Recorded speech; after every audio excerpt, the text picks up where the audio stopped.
অব্যাহত আছে অঙ্গনবাড়ী কৰ্মী সহায়িকা সন্থাৰ প্ৰতিবাদ।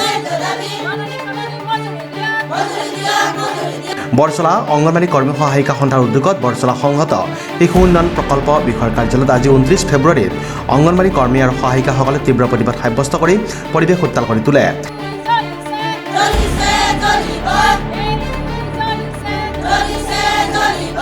উল্লেখযোগ্য যে অঙ্গনবাড়ী কৰ্মী আৰু সহায়িকাসকলৰ মাননিৰ পৰিৱৰ্তে মজুৰি প্ৰদান কৰাৰ দাবীত অঙ্গনবাড়ী কৰ্মী সহায়িকা সন্থাৰ আহ্বান মৰ্মে আজি বৰচলা সংহত শিশু উন্নয়ন প্ৰকল্পৰ বিষয়ৰ কাৰ্যালয়ত অঙ্গনবাড়ী কৰ্মী আৰু সহায়িকাসকলে তীব্ৰ প্ৰতিবাদ সাব্যস্ত কৰে।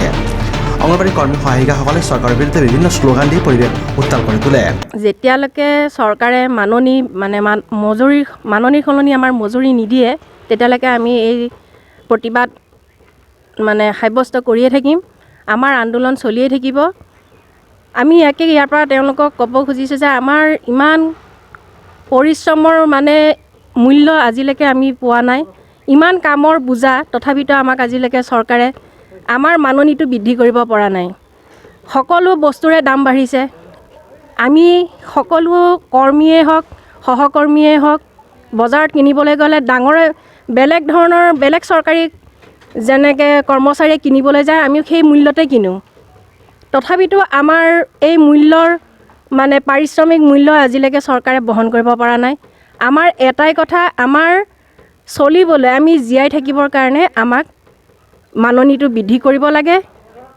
নহ'লে চৰকাৰৰ এই আমি যি আমাৰ প্ৰতিবাদ কৰিছোঁ এই আন্দোলন চলিয়ে থাকিব। আজি আমি এইটোই ক'বলৈ সকলোৱে ওলাই আহিছোঁ যে ইমান দিন ধৰি যে চৰকাৰে যি আমাক প্ৰতাৰণা কৰি আছে, আমাক যে ইমান কামৰ বোজা জাপি দিছে, এখন বেয়া মোবাইল দি পেলাই আমাক যন্ত্ৰৰ নিচিনা খটাই আছে। তাৰ বিনিময়ত আমি তেনেকুৱা আমি পৰিশ্ৰমৰ মৰ্যাদা পোৱা নাই। আমি ইমান দিন ধৰি এটাই দাবী সাব্যস্ত কৰি আছোঁ যাতে আমাক মাননিৰ সলনি মজুৰি দিয়ে আৰু আমাক যাতে স্থায়ীকৰণ কৰি দিয়ে। আৰু এইটো যেতিয়ালৈকে চৰকাৰে মানি নলয় তেতিয়ালৈকে আমাৰ আন্দোলন চলি থাকিব।